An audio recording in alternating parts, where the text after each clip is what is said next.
इत्तेमा खे ॿुधनि त डायरेक्टर स्कूल एजुकेशन गैर हाज़िर उस्तादनि जी लिस्ट ॿीहर जारी करे छॾी। जारी कयल लिस्ट में हिकु ॾींहुं गैर हाज़िर रहंदड़ रिटायर ने फौत थियल उस्ताद बि तलब।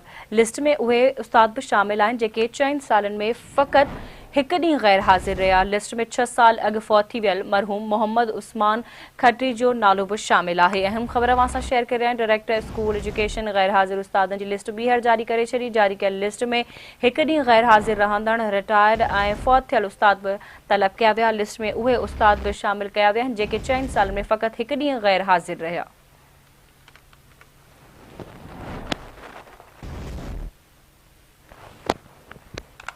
डायरेक्टर स्कूल एजुकेशन गैर हाज़िर उस्तादनि जी लिस्ट ॿीहर जारी करे छॾी आहे। जारी कयल लिस्ट में हिकु ॾींहुं गैर हाज़िर रहंदड़ रिटायर ऐं फौत थियल उस्ताद बि तलब कया विया। लिस्ट में उहे उस्ताद बि शामिल आहिनि जेके 4 सालनि में फ़क़ति हिकु ॾींहुं गैर हाज़िर रहिया। लिस्ट में 6 साल अॻु फौत थी वियल मरहूम मोहम्मद उस्मान खत्री जो बि नालो शामिल कयो वियो आहे।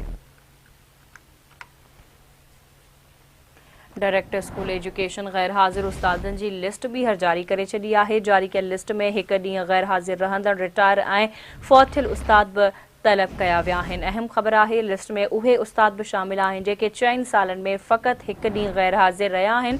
लिस्ट में उहे बि उस्ताद शामिल आहिनि जेके 6 साल अॻु फौत थी वियो आहे।